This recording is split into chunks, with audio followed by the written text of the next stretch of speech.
अस्सलाम वालेकुम। कैसे हैं आप सब? आज इफ्तारी स्पेशल में बना रहे थे कुछ मीठा। और ये मीठा यकीनन बहुत ज़्यादा सारी वीडियोज़ हैं इस पे, बहुत ज़्यादा लोगों ने बनाया और नाम पता नहीं इसका किसने रखा, लबे शीरीं। इस नाम की समझ नहीं आती, लेकिन कुछ सोच के रखा होगा जिन्होंने ये बनाया होगा। बट अल्हम्दुलिल्लाह ये बहुत अच्छी रेसिपी है और मैंने सोचा कि मैं भी बनाऊँ, लेकिन कुछ अपने स्टाइल से। तो यहाँ पर लिया था दूध, 2 किलो के करीब दूध था मेरे पास, जिसमें मैंने 2 बड़े वाले कप भर कर, जो चाय वाले मग होते हैं ना बड़े वाले, वो भर कर चीनी के डाले थे कि मीठे में मीठा ना हो तो फिर फ़ायदा ही क्या। तो इसलिए, और आप अपनी मर्ज़ी से मीठा कम या ज़्यादा भी कर सकते हैं। और जो कस्टर्ड यहाँ मैं यूज़ कर रही हूँ वो मैंने यहाँ पे वनीला फ्लेवर यूज़ किया है, जो कि मुझे सबसे ज़्यादा कस्टर्ड में पसंद है। बाकी अपनी मर्ज़ी से भी यूज़ किया जा सकता है, लेकिन मुझे वो पसंद था तो मैंने इसलिए वनीला कस्टर्ड के जो 2 साशे होते हैं ना, जिसमें तकरीबन 3-3 चम्मच कस्टर्ड के होते हैं या 2.5 चम्मच होते हैं, लेकिन बस साशे के हिसाब से, तो वो 2 साशे थे कस्टर्ड के और 1 कप था मज़ीद दूध का, यानी कि अलग से दूध था। उसमें मैंने फेंट के रख दिए थे 2 साशे भरकर पूरे। और दूध भी अच्छे से बॉयल हो चुका था और उसमें हमने डाल दी थी चीनी, और साथ ही कलर्ड सेवइयाँ जो होती हैं उनको, एक जो छोटा पैकेट होता है वो बॉयल करके पानी से छान के और अलग से प्लेट में निकाल के रख दिया था। तो अल्हम्दुलिल्लाह ये बहुत अच्छी रेसिपी थी। ज़रूरी नहीं होता कि सिर्फ खाना ही है, या हम कहें कि बहुत सारी अनहेल्दी बना लें, इसमें बहुत सारी क्रीमें श्रीमें डाल के या इस तरह करके, तो वो चीज़ मैंने नहीं की थी। इसमें मैंने सिंपल कस्टर्ड ऐड किया था, इसमें मैंने कोई क्रीम वगैरह यूज़ नहीं की थी, आइसक्रीम भी यूज़ नहीं की थी, बल्कि इसमें मैंने फ्रूट्स ऐड किए थे। ऐसी चीज़ें ऐड की थी कि जो कि अगर खाएँ तो उससे कुछ फ़ायदा हासिल हो, सिर्फ ज़ुबान के जायके के लिए नहीं बनाना था।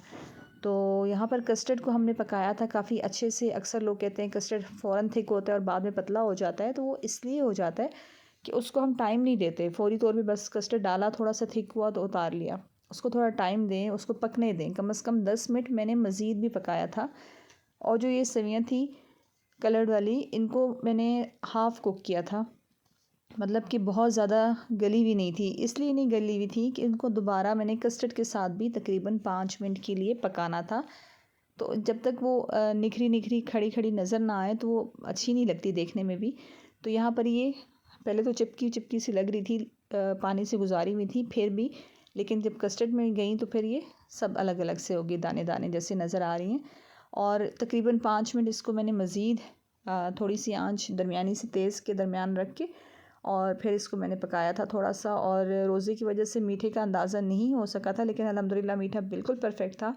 और 2 बड़े कप जो थे चीनी के, यानी कि 1 किलो के हिसाब से 1 कप बड़ा और फिर दूसरे किलो में दूसरा कप।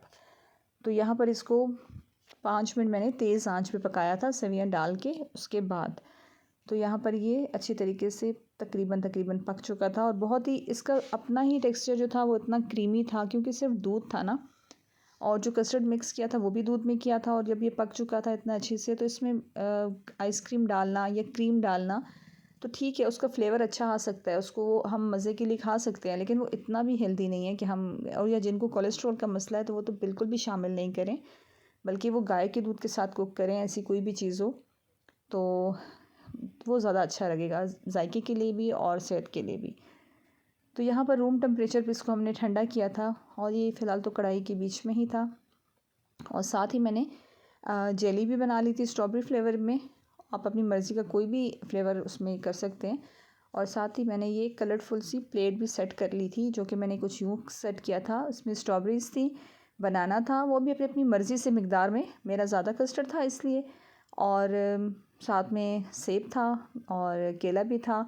और ये दरमियान में जो है ये मिक्स मिठाई जो होती है ना, कलर्ड वाली चमचम जो होते हैं, रसगुल्ले, वो भी थे, कुछ खजूरें थी, ताकि जायके के साथ सेहत भी मिल सके। और कुछ अखरोट भी थे इसमें, जिनकी मैंने नट्स, मतलब अपनी मर्ज़ी से कोई भी नट्स आप ले सकते हैं, लेकिन मैंने अखरोट लिया था क्योंकि मुझे वो ज़्यादा पसंद है। तो वो लेके और उसको भी छोटे छोटे कट करके डाल दिए थे बीच में। और अल्हम्दुलिल्लाह ये बहुत मज़े का बना था, बहुत अच्छा था। और जितना ठंडा हो उतना ही ये अच्छा लगता है। तो ये सारी चीज़ें मैंने इसमें बीच में शामिल करके और मिक्स कर दिया था एक दफ़ा।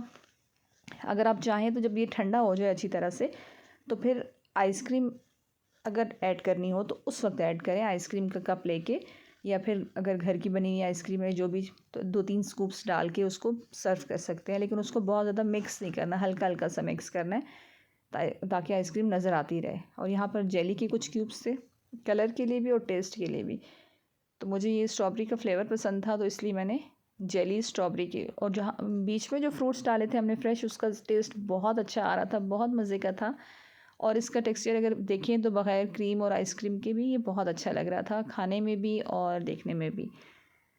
तो यहाँ पर इसको हमने सर्विंग डिश में डाल दिया था और बहुत अच्छे से ठंडा भी कर लिया था, लेकिन ठंडा करके बाद का दिखा भी नहीं सके कि पहले ही सर्व करना पड़ गया था। और ये कुछ इस तरह से मैंने रखा था फ्रीज़र में, और बस थोड़ी थोड़ी जेली बच गई थी और साथ में थोड़ी स्ट्रॉबेरी और थोड़े से अखरोट डाल के, और अल्हम्दुलिल्लाह बहुत अच्छी बनी थी।